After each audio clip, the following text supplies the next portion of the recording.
Es increíble ver el teatro de este lado, estábamos charlando de eso con Rita, y es increíble ver tanta gente reunida un sábado a la tarde para escuchar a Rita Segato, me parece una maravilla, francamente. Así que gracias a todos por venir.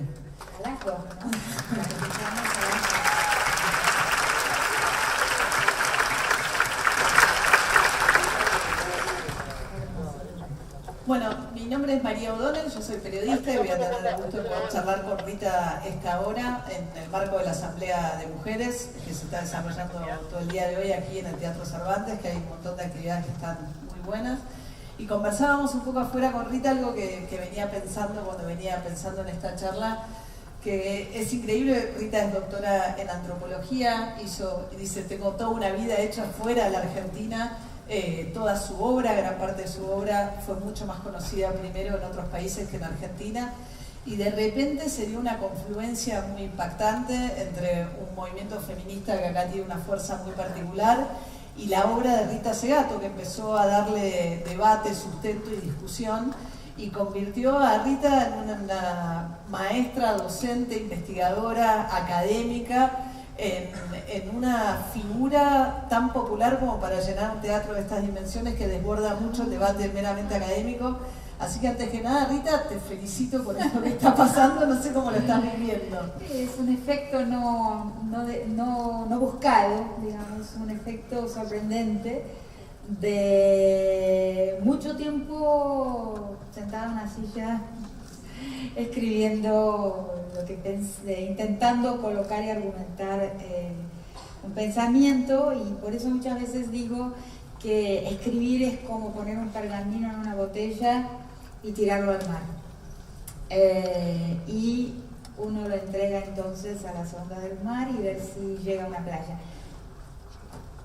Sucede que ese pergamino llegó a una playa, a varias playas, a diversas playas, y a mí me sorprende porque el destino de la obra no lo controla el autor, ni el tiempo de ese destino, ¿no? Es un destino que es como un hijo, como una hija, como el destino de un ser independiente del propio autor. Yo a veces cuando enseño mi obra tengo que releerla. Cuando doy algún seminario sobre algún texto que incluyo textos míos, cada vez más, porque uno con la edad se va volviendo entrampada en su propio laberinto, como decía un gran amigo mío, Aníbal Quijano, un gran pensador latinoamericano que me ha inspirado y enseñado mucho. Él hablaba de que estaba perdido en su laberinto. Y a mí me parecía, cuando yo era más joven, que qué cosa rara, ¿no? Un autor perdido. Y ahora me siento así, perdida en un laberinto de ideas que a veces tengo que revisar, porque es como estar prisionera en un entramado, que es ese mismo entramado de las cosas que fui pensando a lo largo del tiempo, ¿no? Sí, vos arrancaste ya por el 84, ¿no? Con tu... El 84 es mi tesis, defiendo mi tesis doctoral. Sí, en Irlanda del Norte. ¿Por qué fuiste a Irlanda? ¿Por qué defendiste una tesis doctoral y una maestría antes en Belfast, ¿no? En Irlanda del Norte?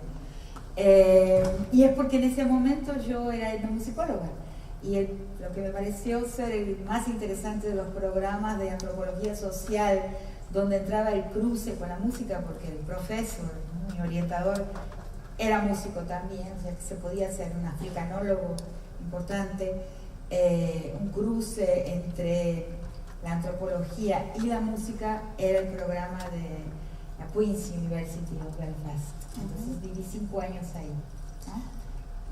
Y defendí mi maestría y mi doctorado en esa universidad, con una parte importante de mi tesis doctoral. Son 2 volúmenes, y uno de ellos es la transcripción de los repertorios musicales de una tradición religiosa afro-brasilera, la tradición de Recife, del changó de Recife, que es una variante del candomblé. Entonces pero ahí me encuentro con la cuestión de género. Esa es mi primera perplejidad al encontrar una sociedad donde la sexualidad, donde la concepción de género era totalmente, la concepción de la persona y del género de la persona era muy distante muy distante a la de mi mundito argentino, originario, eurocéntrico. Entonces ahí tengo una especie de epifanía, ¿no? de abertura de mis... abertura cerebral. Mi cerebro se abre a una diferencia radical. Agradezco esa gran lección, esa oportunidad de entender un mundo en su radical pluralidad, que creo que nos hace mucha falta. Lo que nos hacen falta son autores que hablen a partir de una subjetividad que no se pretende universal, o sea, deshumanizar. Es tremendo, ¿no? Digamos, entender el límite del humanismo, o sea, de entender los límites de un sujeto universal que conoce, que habla, que analiza, y entender lo más hermoso y lo más precioso que el planeta tiene, que nuestra especie tiene, que es su pluralidad radical.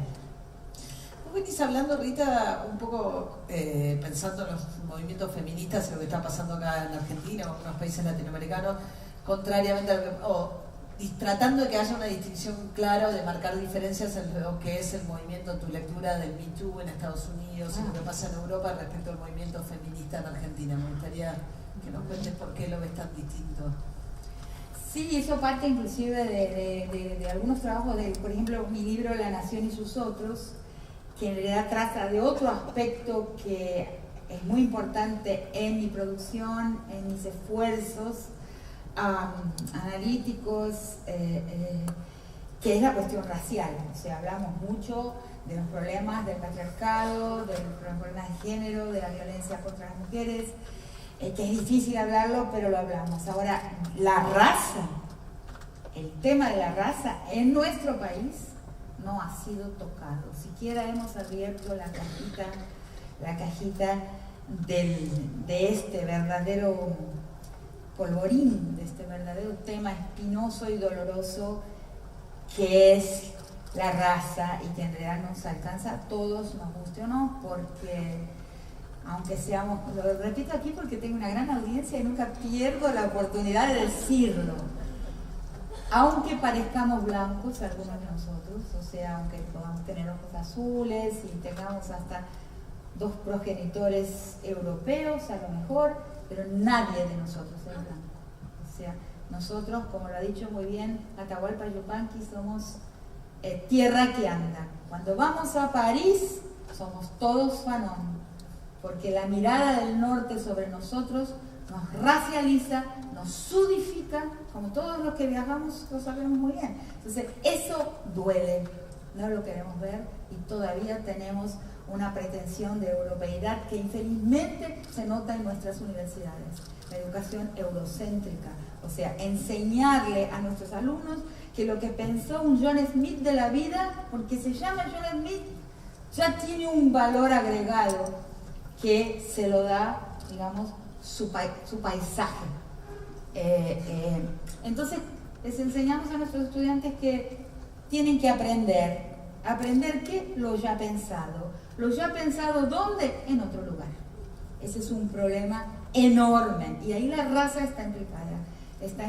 O sea, nuestra manera de enseñar es eurocéntrica, y eurocentrismo es otra palabra para el racismo. O sea, es el racismo, ¿no?, de los saberes. O sea, la raza del saber. Tenemos que darnos cuenta de eso, o vamos a terminar como empezamos, o sea, en una universidad incapaz de producir los pensamientos que la gente necesita, o sea, sobre la gente y para la gente. Entonces, hay un libro mío que se llama La Nación y sus otros, donde hablo más de raza, de etnicidad, y voy a hablar justamente de eso, de cómo, por ejemplo, entender la raza en nuestro mundo no es importar categorías que son del norte, donde la historia de la racialidad, donde la historia de la colonización anglosajona ha creado una sociedad diferente a las nuestras, formas de racismo diferentes a los nuestros, y ahora lo veo en la parte del género, del Me Too, o sea, de la cuestión de las luchas de las mujeres. O sea, claro que todos somos todas mujeres y por ser mujer, planetariamente tenemos un déficit de valor, digamos. El cuerpo de la mujer cuando ingresa al ojo público, al espacio público, tiene siempre que probar su moralidad. Hay un ojo público que cae sobre nuestro cuerpo en donde sea, que nos somete a un escrutinio moral y a una exigencia de una prueba, ¿no?, de ser sujetos morales. Eso es fácil darse cuenta de lo que quiero decir, ¿no?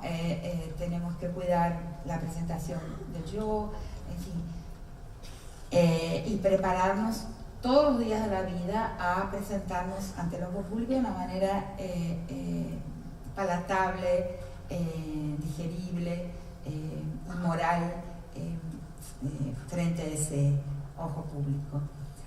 Eso es universal. La mujer realmente, yo sí creo que a lo largo de toda la historia y también en cualquier escena tiene una desventaja. El cuerpo que llevamos tiene una desventaja en ese sentido, del juicio moral y del prestigio de nuestro cuerpo, de nuestras tareas, de los espacios que ocupamos. Pues, hay universales ahí, aunque hay diferencias radicales. Ahora, fuera de eso, la historia de la colonización, yendo más específicamente a tu pregunta, la historia de la colonización anglosajona es muy diferente a la historia de la colonización de América Latina y el Caribe. Entonces, hay una facilidad muy grande de importar el movimiento social. O sea, hay lo que yo llamo, en algunos textos, sobre todo en este libro, La Nación y sus otros, que es de 2007, una colonialidad al interior de los movimientos sociales, ¿no? Quiere decir que hay una manera de ser gay, por ejemplo, ¿no? O sea, nuestras naciones, Brasil clásicamente tiene formas de masculinidades no normativas, masculinidades femeninas, que son de la historia de Brasil, que son tradicionales en el mundo brasilero, pero luego hay un momento, y ahí tengo estudiantes que han hecho tesis sobre eso, entra el movimiento LGBT, ahora es TTIQ+, lo que es grandioso, la gran diversidad de las sexualidades, que es la realidad de la vida. Inclusive que todas esas letras no alcanzan a mapearlas realmente, pero tenemos una manera, es la manera nuevayorquina o, en fin, parisina de ser gay, que va a oprimir y que va a estigmatizar inclusive las masculinidades femeninas clásicas de la tradición brasilera, por ejemplo. Eso hay muchos ejemplos de esto, pero con esto muestro esta colonialidad al interior de los movimientos sociales de mujeres. O sea, todas las mujeres tienen que desear lo mismo que una mujer holandesa desea. El movimiento feminista de las mujeres no blancas, el feminismo indígena, el feminismo negro, ha dicho no. Entonces con el Me Too sucede lo mismo también. O sea, yo de una manera un poco brutal, porque como yo estoy envejeciendo, me estoy poniendo impaciente y bruta, llamo al feminismo norteamericano el feminismo pilgrim. ¿Por qué? Porque la fundación de ellos es pilgrim, o sea, porque son puritanos. O sea, por una estructura puritana de la civilización del norte. Nosotros no tenemos ese origen y esa historia. Entonces, ¿a qué aspira un feminismo pilgrim? A lo que hablábamos, tener un abogado en la almohada. Entonces va a haber un abogado todo el tiempo adentro, entre la funda y la almohada, que va a decir, no, esto sí, esto no, hasta acá. Lo estamos importando y es peligrosísimo, peligrosísimo. Y lo vemos en las escuelas secundarias. He hablado por lo menos con 2 rectores de 2 colegios secundarios de Buenos Aires, pero que me han hecho un panorama nacional, ¿no? Uno era Sorsoli, que fue el rector del Nacional Buenos Aires, con quien conversé, y otro es del taller de la Pichon Rivière.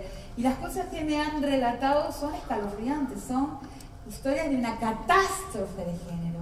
O sea, una catástrofe entre chicos y chicas, no pueden más negociar su relación.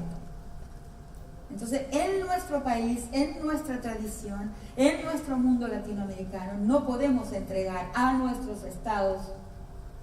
A veces el movimiento feminista sueña con hacerlo, ¿no? Le entregamos, el Estado hará la ley y hará las políticas públicas y pronto, volvamos para casa que el problema está resuelto.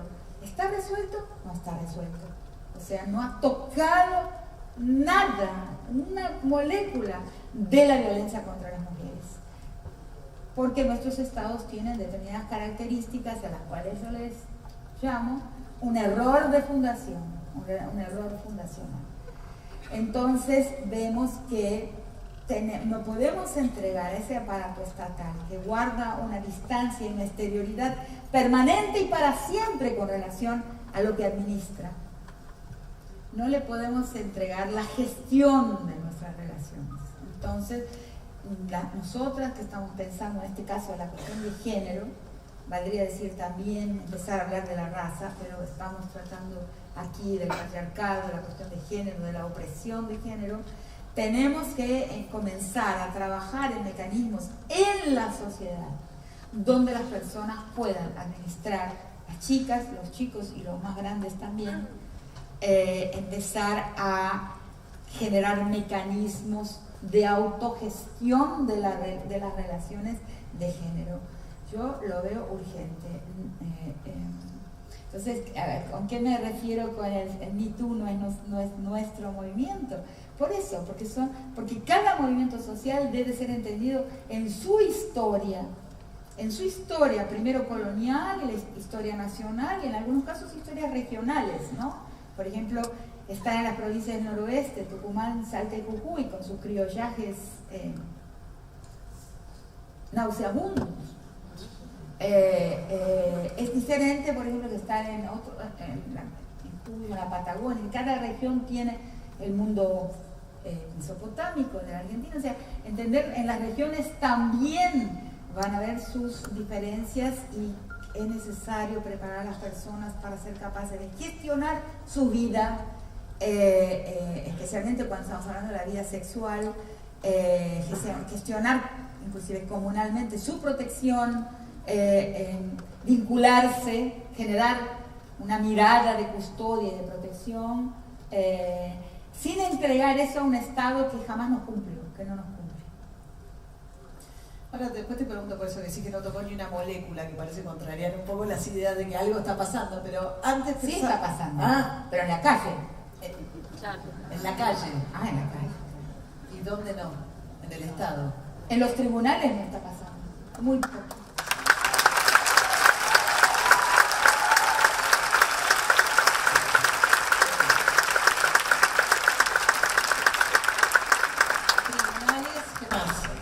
Eso es todo, porque el derecho es el discurso del Estado, es la lengua del Estado, el derecho.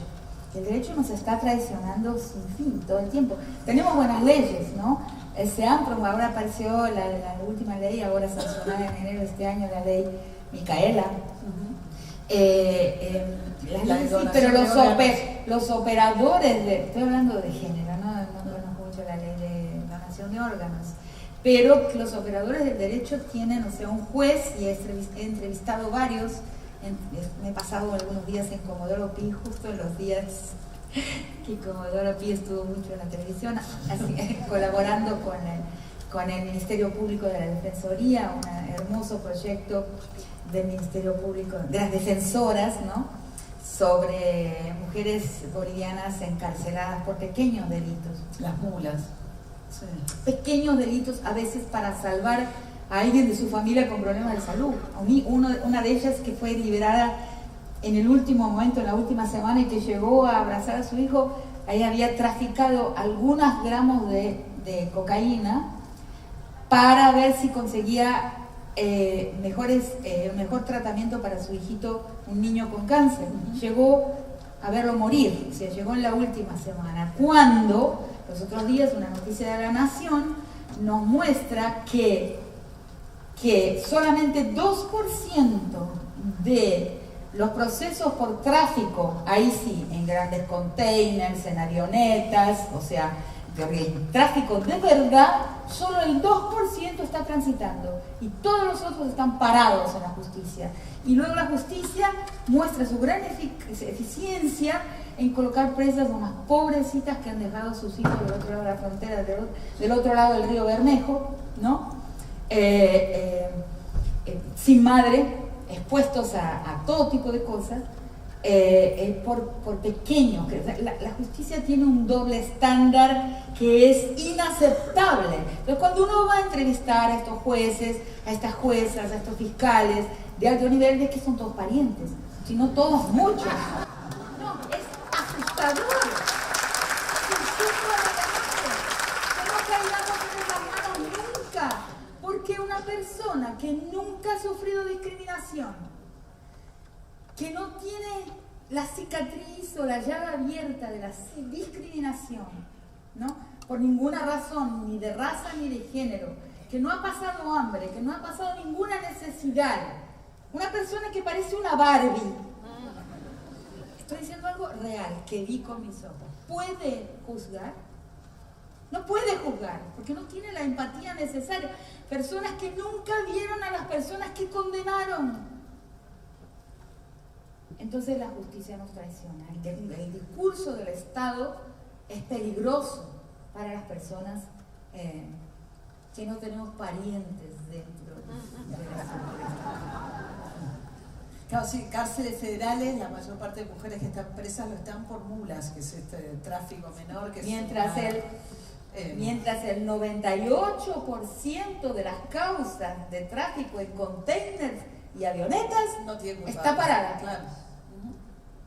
Es un doble estándar. Sí. Y vos hablabas, Rita, también de la cuestión de raza y de las distintas realidades de las mujeres regionalmente y el desafío de pensarlo. Vos trabajaste mucho también sobre todo el tema del chinaje y el derecho. Es increíble que se llame derecho de pernada, ¿no? El derecho. No sé por qué está puesta la palabra derecho ahí, pero claro, es algo que tampoco aparece mucho en la discusión y que vos lo trabajaste mucho. Claro, vemos así el empeño, que es lo que acompañé más de cerca, de esas provincias del noroeste, de este criollaje. Tengo una antipatía profunda del criollo que cada vez y es chocante para las plateas, porque todos fuimos amamantados con la mamadera del criollismo y del criollo fundador de nuestras repúblicas.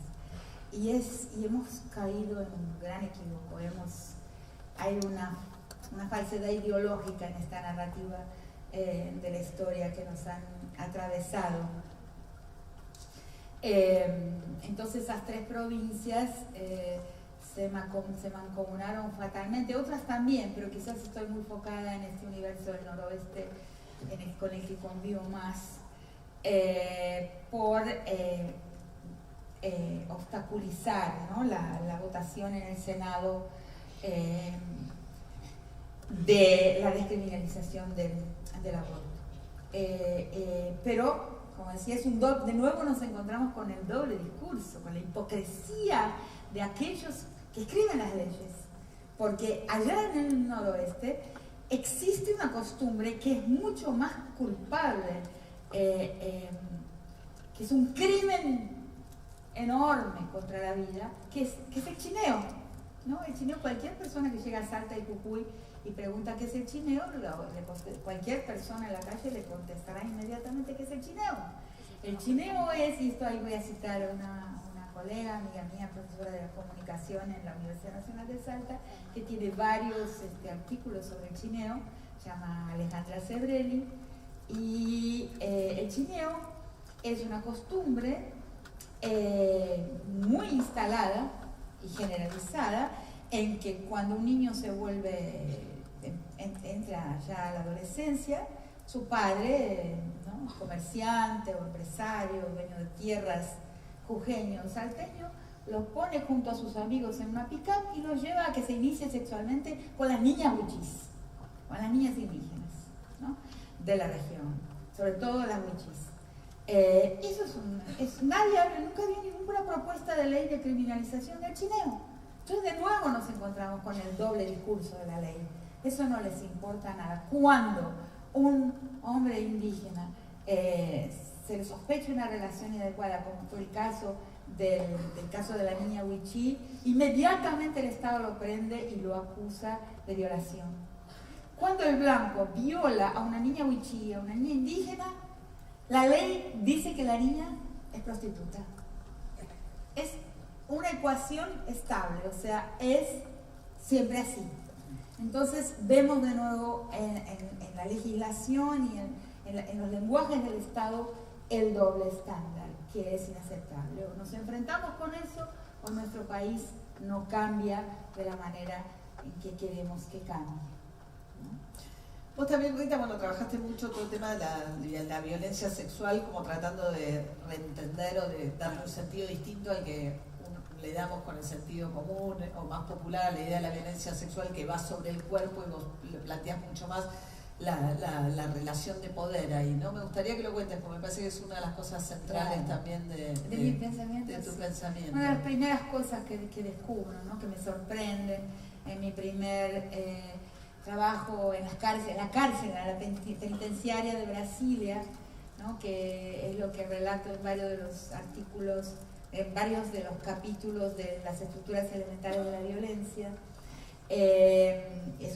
Cuando hicimos con un grupo grande de estudiantes de la Universidad de Brasilia, a pedido de la Secretaría de Seguridad Pública de la ciudad, entrevistas por mucho tiempo en condiciones muy perfectas con presos sentenciados por violación simple, un crimen común de violación. Entonces tuvimos una posibilidad de escucha de estos personajes, de estos sentenciados,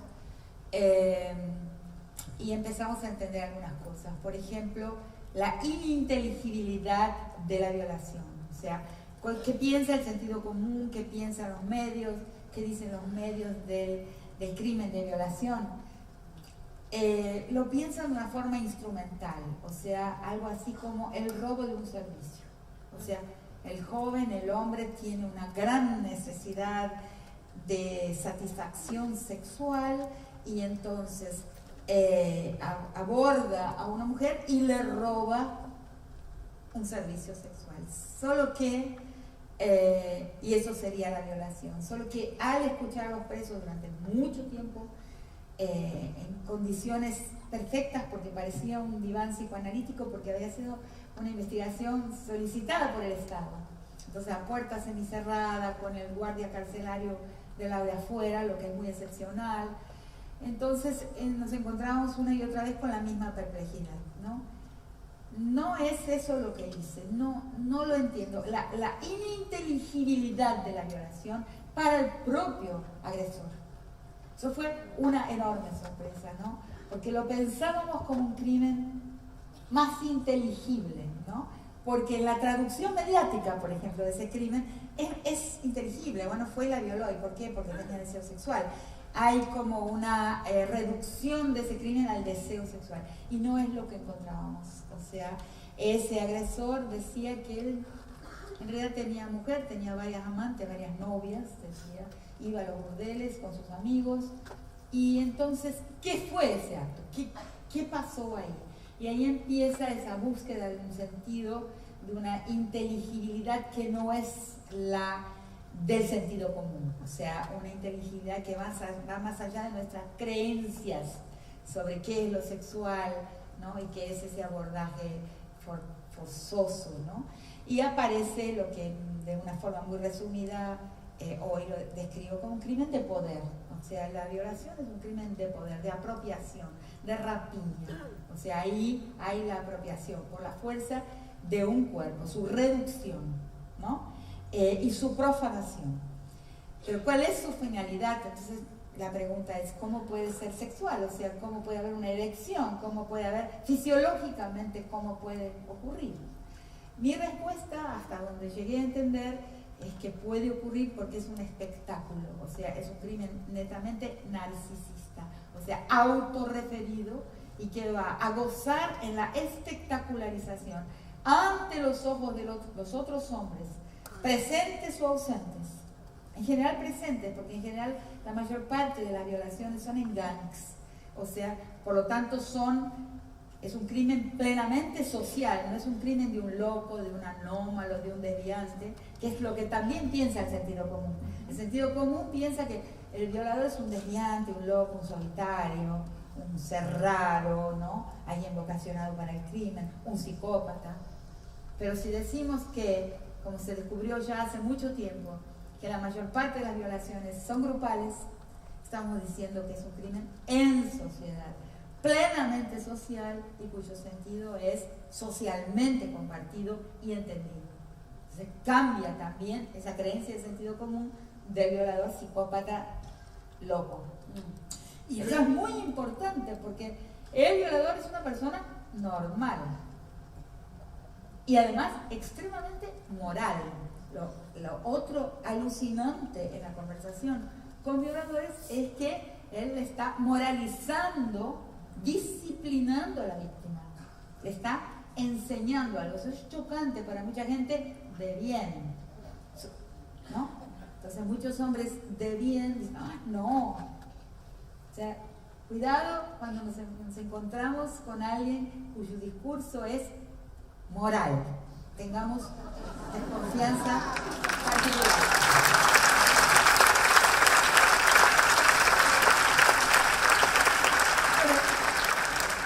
Y esas violaciones también por ahí se tendían a pensar como la violación del atraco en el medio de la noche que te metían en un callejón oscuro, ¿no? Y por ahí ahora con todo el documental de Lorena Bobbitt y demás empezó como toda una discusión distinta acerca de cómo puede haber violaciones también dentro de relaciones también, ¿no? Claro. Maritales. En el caso de Lorena Bobbitt decía, yo cuando eso fue no podía ni salir a explicarlo porque nadie entendía que yo pudiera decir que era violada por mi propio marido. Ahí está otra cosa que tiene que ver con el tema anterior. Yo, una cosa que recomiendo siempre, no son todos los temas, yo no cubro todos los temas, ¿no? Voy pensando y llego hasta donde llego.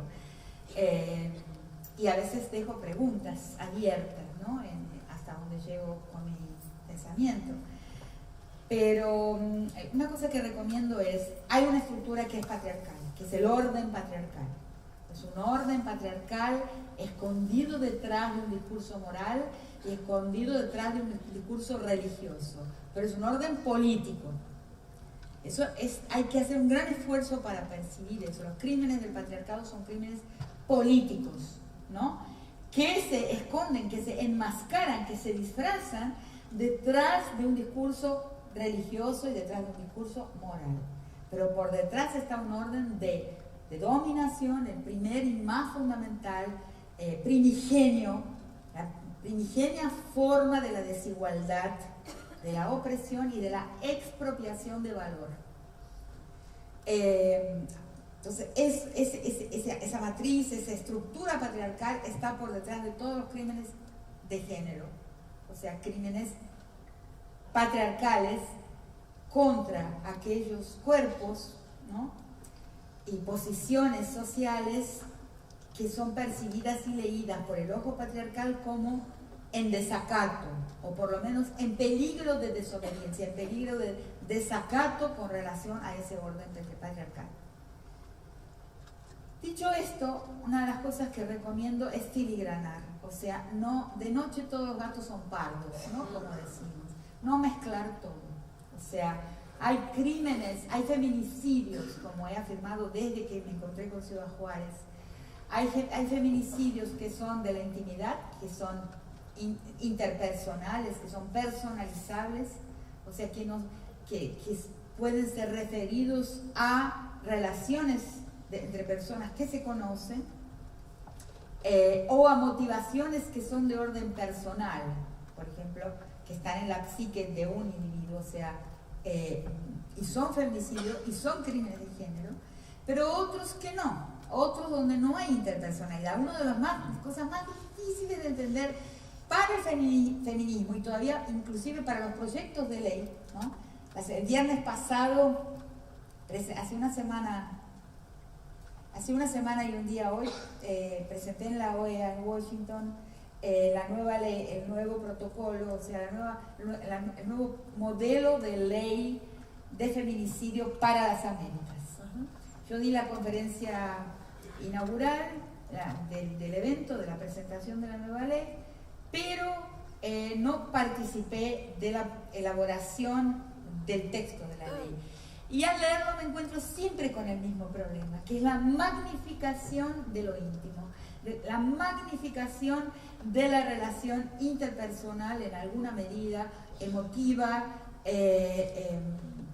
entre el agresor y la agredida. O sea, aunque hemos retirado completamente el discurso de la ley, el atenuante del crimen pasional, de todas formas, en los feminismos continuamos a percibir la relación entre agresor y agredida en ese eje que en mi libro Las estructuras elementales de la violencia le llamo el eje vertical, o sea, relación agresor-agredida, olvidándonos de todo un contexto que es político y que tiene que ver con la corporación masculina, con lo que en el libro originariamente le llamaba la hermandad o la cofradía masculina, y mucho más recientemente me doy cuenta de que esa cofradía o hermandad masculina en realidad tiene una estructura corporativa, y esa corporación ya estamos dentro de la esfera, el campo, mejor dicho,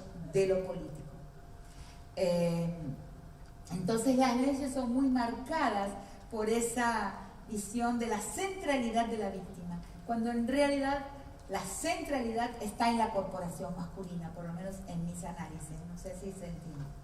O sea, algo que tiene que ver con la masculinidad, con el mandato de masculinidad y con la estructura corporativa masculina de la cual emana ese mandato. Si no tocamos ahí, la violación no desaparece, los crímenes de género no desaparecen. Es muy importante tenerlo más presente, pero como nosotras somos mujeres, nuestro foco está siempre colocado en nuestra victimización, y al pensarlo desde nuestra victimización perdemos, ¿no?, amplitud en el análisis y una oportunidad de comprender mejor y de legislar mejor también, e inclusive de cambiar la mentalidad de los jueces, que es indispensable, porque con legislar, como estaba diciendo, con legislar no es suficiente. La ley no es suficiente si la ley no persuade y no disuade. Y a los primeros que no persuaden y disuaden es a los jueces, y a los fiscales, y a las fiscales, y a las juezas, porque no basta tener un cuerpo de mujer. O sea, hay mujeres patriarcales. Me criticarán mucho por decirlo, pero nadie me va a convencer de que no existen mujeres que no han sabido despojarse de la ideología hegemónica, y ahí una noción de hegemonía entra, pero como guante a la mano, de la hegemonía del ojo patriarcal que todas y todos tenemos inculcada. Esa hegemonía formateó nuestra mirada sobre el mundo de todas y todos. Entonces, algunas mujeres que somos las feministas, cada vez más, afortunadamente, nos vamos despojando, ¿no?, librando de ese ojo, lo vamos identificando, estoy mirando así, y nos vamos modificando nuestra mirada sobre el mundo y sobre nosotras mismas y sobre nuestras compañeras mujeres. Pero eso es un trabajo, porque todas partimos de una socialización más o menos patriarcal. Entonces hay mujeres juezas que tienen realmente sentencias que son abominables, ¿no? Eso lo constatamos en nuestro país. Muchas veces no basta ser mujer para tener una mirada femenina sobre el mundo, ¿no? Muchas mujeres han hecho su carrera y su camino en la política o en la justicia a partir de una mirada masculina, y no han entendido que exista un problema. Afortunadamente las niñas, las adolescentes que están en las calles, las muchachitas muy jóvenes, han comprendido este error, quizás más que mi generación o la generación que me sigue. Lo han comprendido, y podemos estar tranquilos y tranquilas, porque escuchando las entrevistas a las niñas que han salido a las marchas en los últimos tiempos, es sorprendente la lucidez con que hablan, ¿no? Eso es una esperanza muy grande, pero quiero decir que entendiendo los dos ejes, el eje de entendiendo la corporatividad entre los hombres, podemos legislar mejor, y todas las leyes hasta el momento a mí me parece que son algo deficientes, van caminando, pero algo deficientes en el análisis, en cómo entra en la concepción de la ley un universo que no es solamente la mirada desde la víctima, desde la victimización. No sé si me hago entender. Sí, perfectamente. Pensaba que hablabas de las nuevas generaciones y las chicas, pero también hay una reacción muy fuerte a eso, ¿no? Algunos que veníamos por acá, nos cruzamos por ahí en Plaza Italia, que había un movimiento hoy de marcha celeste, las llamadas por las dos vidas. Y por ninguna de las dos vidas, ¿no? Por las dos muertes.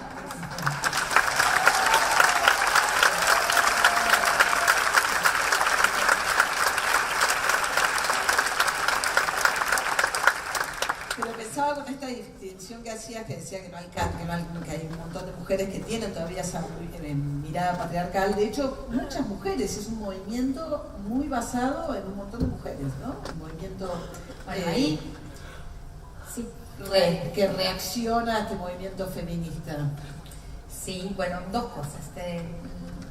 En primer lugar, que el tamaño de la reacción nos está mostrando que ahí sí estamos llegando a destino.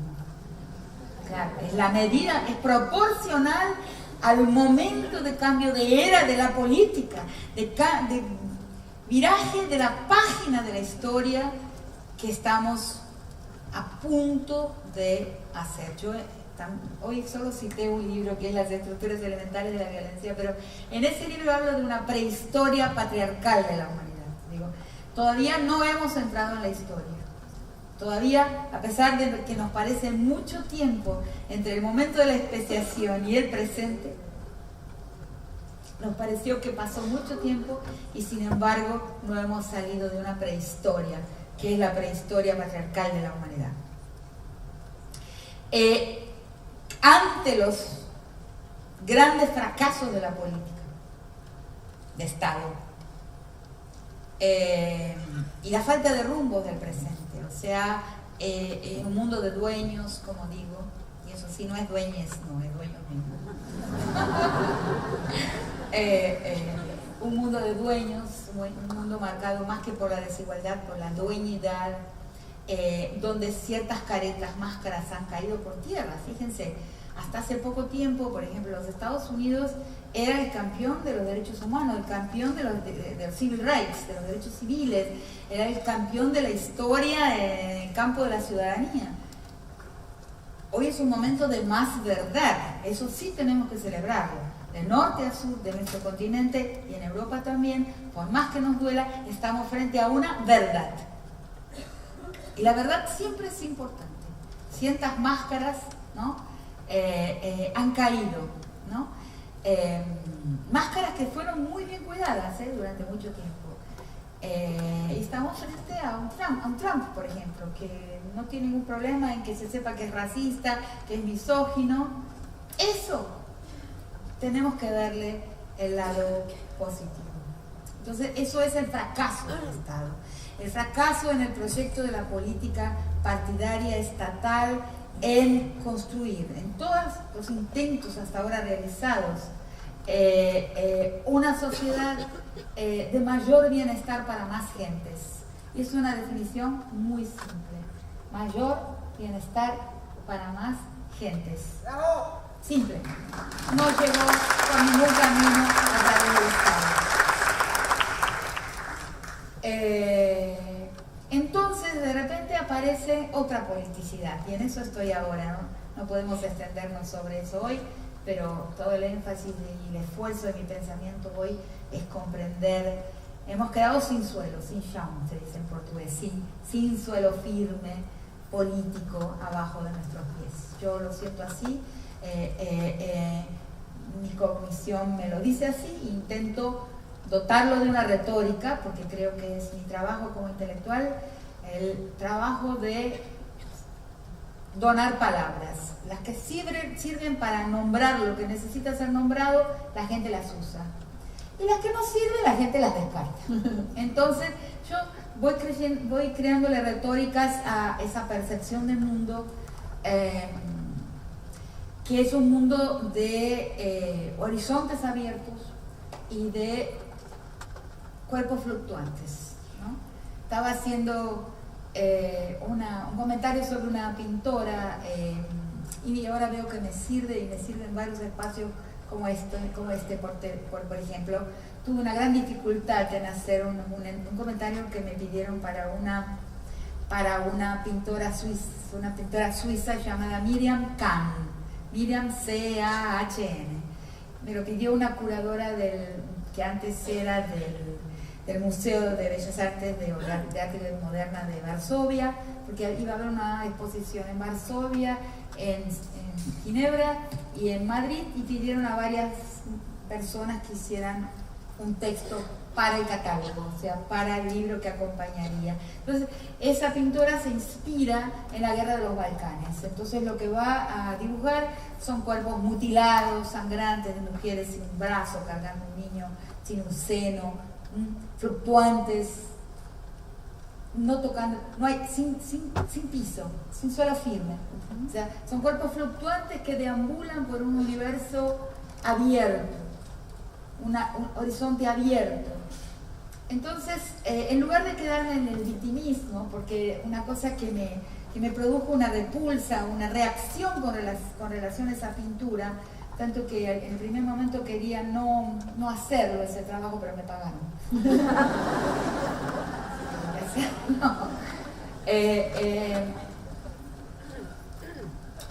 Entonces lo hablé desde la esperanza, lo que les chocó muchísimo, le chocó a la pintora, le chocó a la curadora, que tengo una gran facilidad para el desastre.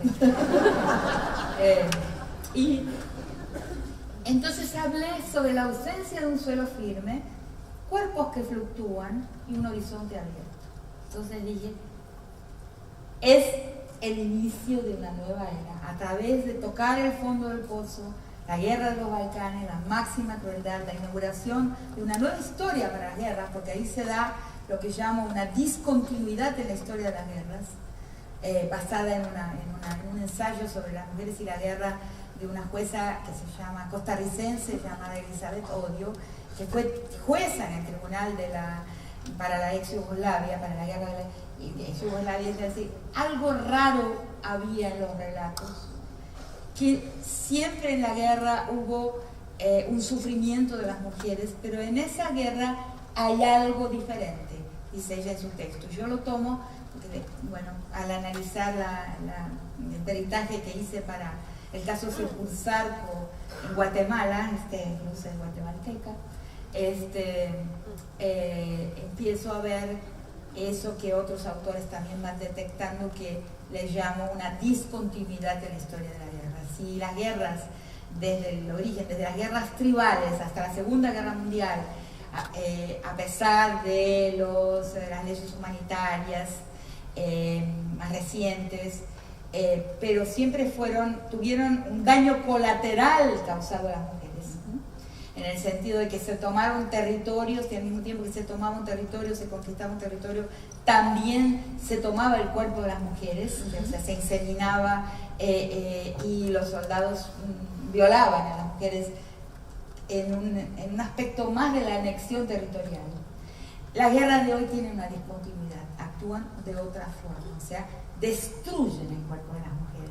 El cuerpo de las mujeres es el propio campo de batalla. Hay formas de crueldad, o sea, es una destrucción en el Congo, en la guerra represiva de Guatemala, en las guerras entre corporaciones armadas, Mara con pandilla en El Salvador, o sea, en diferentes guerras del presente que son cada vez más informales. La guerra del presente no empieza ni termina. En ese universo, la guerra pasa por destruir. La sexualidad es una arma de guerra y pasa por la destrucción y la profanación del cuerpo de las mujeres como una manera de ganar la guerra. Ya no es un daño colateral, sino que es un objetivo estratégico, que es distinto, ¿entienden? No me acuerdo por qué me derivé de esta manera. No, estábamos hablando de la reacción, que en un punto te parecía buena porque le saca las caretas y muestra más verdad, ¿no? La reacción al movimiento. Bueno, esto se llegué a lo de la pintora. Claro, de la pintora. Los cuerpos y que viste ahí algo bueno para sorpresa de la toca fondo. O sea, Yugoslavia, los Balcanes, se llega al fondo de lo humano. O sea, son situaciones como la de Guatemala también, en que uno ve el límite de lo humano, uno va hasta el límite de lo que es posible en una actitud que consideramos de la humanidad, de lo pensable, las formas de crueldad.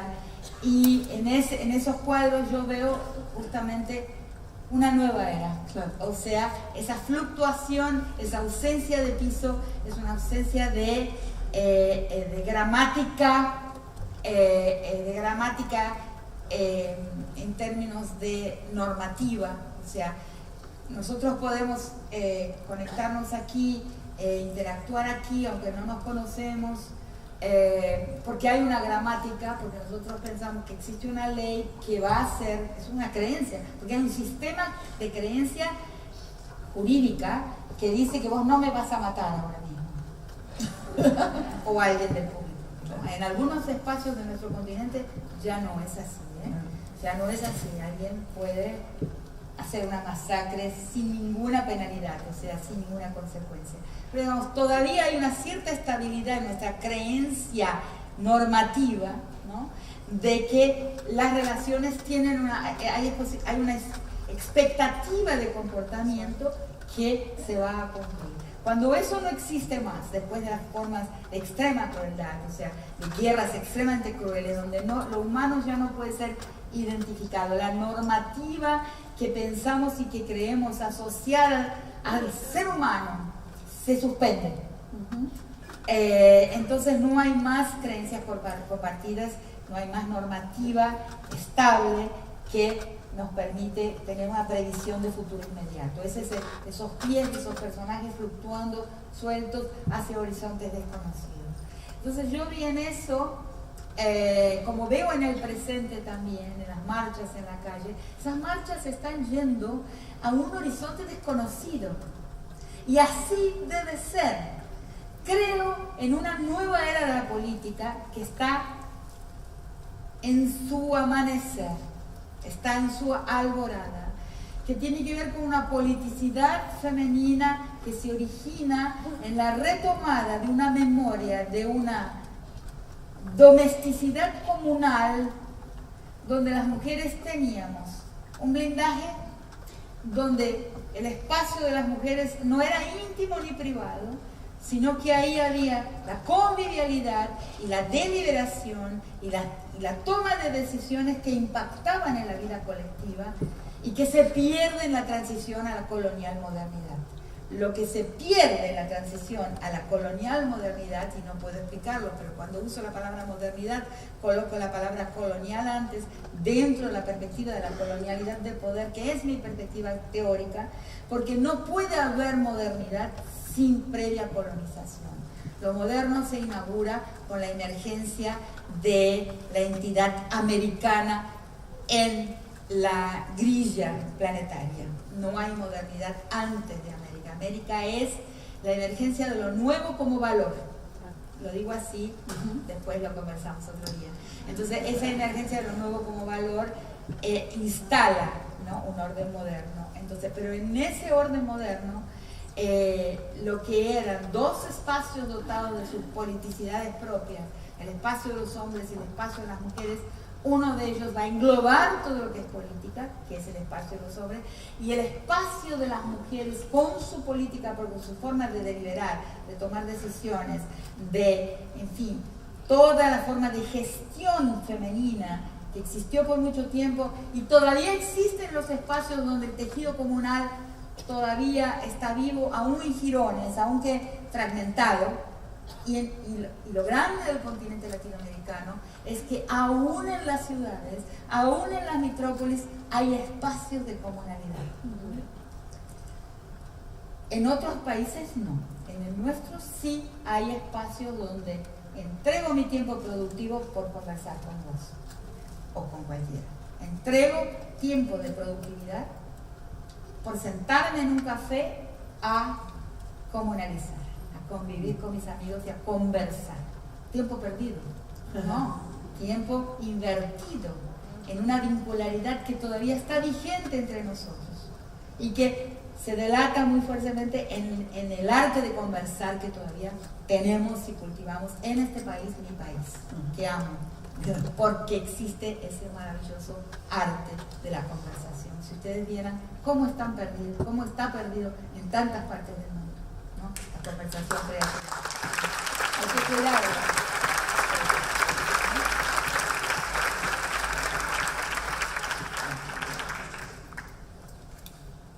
Te iba a preguntar después por las masculinidades. Entonces, también, pero... esas marchas son, para mí, como esa fluctuación. En realidad no sabemos ni muy bien hacia dónde vamos, pero sabemos que estamos vinculadas, que estamos juntas y que algo está pasando.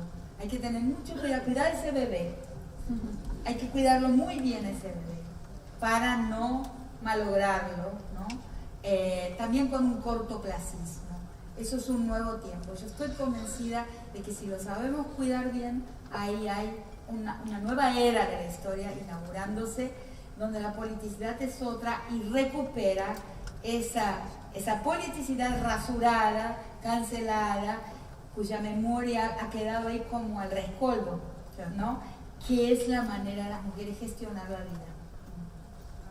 No, te iba a preguntar por las masculinidades, pero antes me quedé pensando con lo que hablabas de lo de las guerras, pues justo mañana se cumple un nuevo aniversario del golpe del 24 de marzo del 76, y está pasando algo en lo que es el Museo de la ESMA, donde era el centro clandestino, que sobrevivientes de la ESMA, mujeres, por primera vez empiezan también como a volver a mirar lo que pasó mientras ellas estuvieron ahí secuestradas, y empiezan a incorporar la perspectiva de género y estas mujeres que fueron violadas. Hay un libro de Miriam Lewin, una de las sobrevivientes, que se llama Putas y Guerrilleras, que era como un tema tabú porque era como putas, y empezar a pensar cómo también pasó eso, pero pasaron todos los juicios de lesa humanidad, y esos crímenes que eran tan frecuentes, son muy poquitos los casos donde hay denuncias también o que han sido también juzgados por violación en esos casos, ¿no? Claro que sí. Claro, importantísimo eso, inclusive en todas partes, ¿no? Por ejemplo, en Guatemala, el año pasado me encontré con un tribunal, con un proyecto de un juicio, una causa por violaciones a varones también. Todavía menos, claro. Menos, o sea, varones que han salido de los lugares de los lugares de tortura vestidos de mujer, por ejemplo, ¿no? La feminización como castigo. Claro, y eso es un poco lo que decías antes, cómo mira la ley, ¿no? Cómo miró la ley cuando llegó el momento de juzgar. Todo, en realidad, la ley y los ojos de todos nosotros. Ese ojo que antes les decía que es el ojo patriarcal de toda la sociedad, mujeres y hombres, porque todos fuimos primero programados y programadas para mirar el mundo con un ojo patriarcal. Sacárselo, yo no sé quién se lo ha sacado totalmente. Yo no, confieso, o sea, es un esfuerzo que hay que hacer diariamente para ir cambiando la mirada, y no es por decreto, Cuidado con inclusive los feminismos que piensan que es posible cambiar el deseo por decreto. No se puede cambiar el deseo por decreto, porque si lo cambias por decreto, tú sabes que te caes por la sombra. Cuidado, el tiempo hay que respetarlo, y es una cuestión de un trabajo, de un autoexamen, de una reflexión, de mirarse al espejo, de intentar inaugurar, pero también experimentar otras formas de felicidad, de gozo, pero es un trabajo lento, no es autoritario sobre uno mismo, no hay autoritarismo que pueda cambiar de época, sino vamos a estar usando los mismos métodos que nuestros antagonistas del proyecto histórico, lento pero en plena conciencia. Lo que importa es entender lo que nos pasa. Entonces, el problema es que para todos nosotros y nosotras y nosotres y tris y todos las variantes el crimen de género es un crimen menor, entre comillas. Cuando digo un crimen menor, no estoy usando un lenguaje coloquial, estoy usando una categoría, ¿no? Que es elaborado, que he propuesto para y a partir de ahí la uso para el jury que se dio en Paraná, en Entre Ríos, al juez Rossi. Es el juez que liberó a Wagner, que fue el feminicida, el asesino de Micaela. Entonces este juez, hubo un juicio a él, naturalmente lo perdimos porque el fiscal traicionó la causa, o sea, la entregó en el último momento, dijo que no había razones para la causa, aunque dijo que sí se haría cargo y que aceptaba esta causa, que fue llevada por la Asamblea de Entre Ríos, 73 organizaciones que se la confiaron a una maravillosa joven abogada feminista llamada Candela Besa de Entre Ríos, que llevó esa causa adelante, pero todo el pensamiento, la elaboración que se generó para la causa vale más que la causa misma, ¿no? Que es, y en mi argumento como experta en esa causa, yo defiendo la idea de que en la justicia y también en el ojo del sentido común, porque lo que nos sorprende es que el sentido común de los jueces no es distinto que el sentido común de un panadero, de un mecánico, de un profesor de química. Es un sentido común absolutamente poco elaborado, poco trabajado hasta donde he encontrado. Y entonces en ese sentido común vulgar del juez, no trabajado por un deseo de justicia, no trabajado por un deseo ético de justicia, sino trabajado solo de forma técnica, ¿no? Él ve el crimen contra las mujeres como un crimen menor, entre comillas. Entonces, entender qué es lo que me estás diciendo. Entonces, en los crímenes de la dictadura, el crimen que es el crimen paradigmático, que es el crimen de tortura que puede recaer sobre el cuerpo de hombres y también de mujeres, ese es el crimen mayor porque es el crimen universal. Por eso, cuando la Corte Interamericana de Derechos Humanos juzga el caso de Ciudad Juárez, lo juzga en Chile, en Santiago de Chile, en 2009, con una jueza, la presidenta del tribunal es una jueza chilena llamada Cecilia Medina, un personaje maravilloso. Ella preside el tribunal para el caso de los cuerpos, de los cadáveres del campo del algodonero, que es el que llega de Ciudad Juárez a la Corte Interamericana, y al final tiene que colocar su voto en separado del tribunal. ¿Por qué? Porque el tribunal no acepta leer lo que les pasó a esas víctimas que fueron torturadas sexualmente hasta la muerte como crimen de tortura. Y ella dice, es tortura. Y el tribunal dice, no, son crímenes sexuales. ¿Por qué? Yo lo analizo en un texto mío. Porque el crimen de tortura es un crimen al sujeto universal. ¿Y quién iconiza el sujeto universal? El hombre, el cuerpo del hombre. Es lo mismo que pasa con los crímenes de la dictadura, ¿cierto? Si dice, es un crimen sexual, lo transforma en un crimen a una minoría. Absurdo. La minoría de las mujeres. Totalmente absurdo por donde lo mires.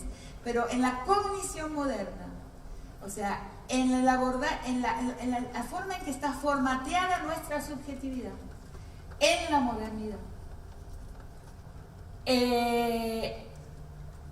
el mundo tiene temas de interés general y afirmaciones de valor universal, la política, la guerra, la economía, la salud, la educación, y temas de interés parcial, particular. Las mujeres, claro. Los no blancos, los deficientes. Es un error cognitivo gigantesco en el cual reside el binarismo. El binarismo es ese, ¿no? El binarismo no es la relación hombre-mujer.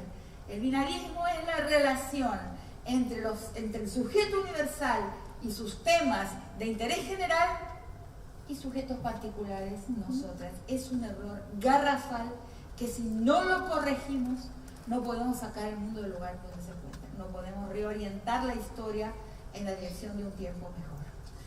Rita, me avisan que nos quedan 5 minutos nada más, lamentablemente.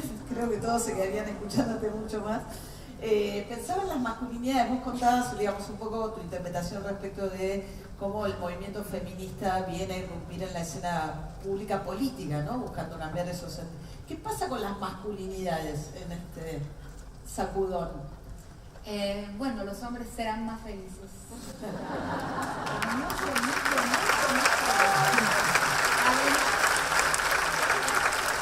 Además, van a vivir vidas más largas. Eso con seguridad. Es eso, o sea,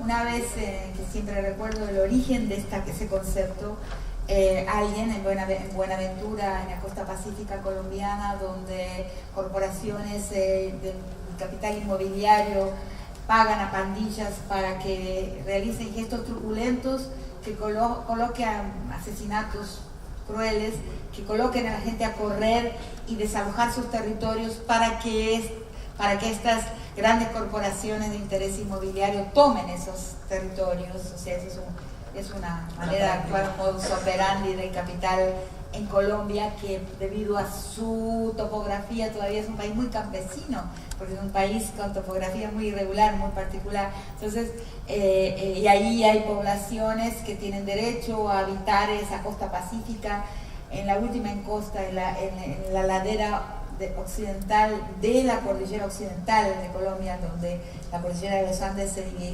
subdivide en 3 cordilleras. Entonces, ahí, sobre esa ladera occidental de la cordillera occidental, comunidades negras, ¿no?, han construido sus casas palafíticas y viven ahí con derechos constitucionales. ¿Cómo se las expulsa de ahí? Mediante truculencia, mediante actos crueles contra personas que se ponen a correr, los desplazados, ¿no?, en todas las direcciones. Entonces, alguien me pregunta en la plata, ¿y cómo paramos esta guerra? ¿Cómo se para una guerra donde no puede haber un armisticio, donde no puede haber un pacto de paz, ¿no? Como la FARC y el Estado, que también fracasó, ¿no? Pero no puede haber, no es una guerra declarada y por lo tanto no puede haber un documento de fin de la guerra. ¿Cómo la paramos? Y ahí en medio del público, ¿no?, me puse a pensar y solo se me ocurrió una idea que me vale hasta hoy como concepto. Solamente desmontando el mandato de masculinidad, porque es el mandato de masculinidad que aporta la mano de obra bélica, o sea, el recurso humano para la guerra, de unos niños muy jovencitos que morirán muy jóvenes, o sea, un desecho humano, que son los propios hombres.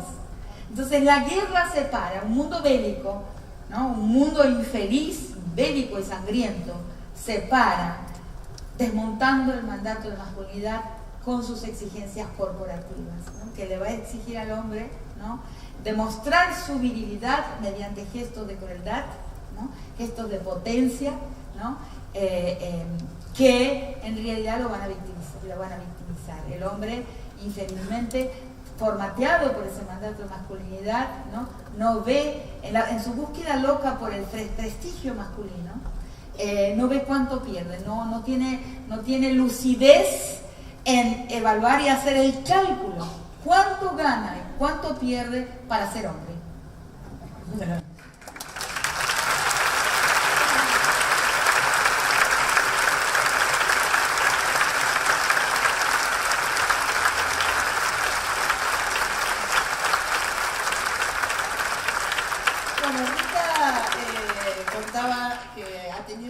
Fuera de Argentina, por suerte está volviendo a Argentina, así que está buenísimo que este interés tan grande que está despertando, como decía Rita, que es lindo que en un país se pueda volver popular por mi hijo me dijo que mi hijo no es muy argentino, nació en Belfast, se educó una parte en los Estados Unidos, vive en Brasil, pero pasó un mes ahora aquí conmigo y que me vio caminar por las calles, y esto es hermoso porque personas de todas las clases, pobres y ricas, hombres y varones, viejos y jóvenes, me saludan. No todos.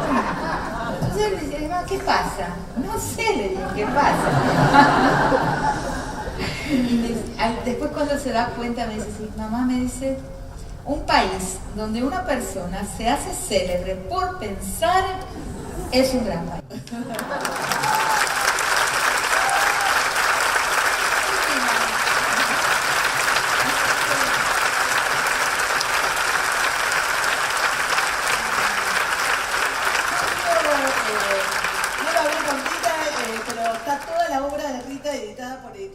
Prometeo, que hace un trabajo fantástico, así que está buenísimo y está accesible, por suerte, la obra intelectual de Rita en Editorial Prometeo.